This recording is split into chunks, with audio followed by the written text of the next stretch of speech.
গো, ওঠো, বসে আছো কেন? এত সুন্দর সেট আপ করে দিয়েছি তোমাকে, ইন্ডিয়ান ফ্ল্যাগ লাগিয়ে দিয়েছি, আর তুমি বসে আছো?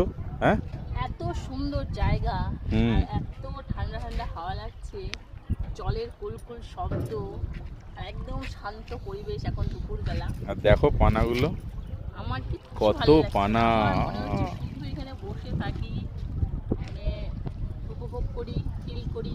তাই আর কিচ্ছু ভালো লাগছে না, তো সত্যি কথা। ঠিক আছে, আমি বাড়ি চলে যাই। ভিডিও করতে এসেছি, দু একটা তো করবো। তুমি গান চয়েস করো, ততক্ষণ আমি একটুখানি এইটাকে একটু ফিল করি, উপভোগ করি। সত্যি বাড়ির থেকে বেরোয় না তো, মানে আজকে এতদিন পর বাইরে এসে ভিডিও করতে খুব সুন্দর। আর যেহেতু এই শাড়িটা পরে আছি, তো অন্য গানের ভিডিও আজকে করবো না, করতে পারবো না। তার জন্য মানায় না সেটা। দু একটা দেশের গান করব, ছবি তুলবো, দিয়ে বাড়ি চলে যাব।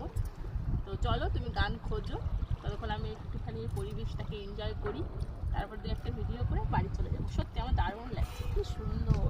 তাই বাড়ির কাছে যে এত সুন্দর জায়গা আছে জানতামই না, কোনোদিন নিয়ে আসলে। তাই দারুণ লাগছে গঙ্গার পরে বসে। তো জায়গাটা দেখিয়ে দিই একবার।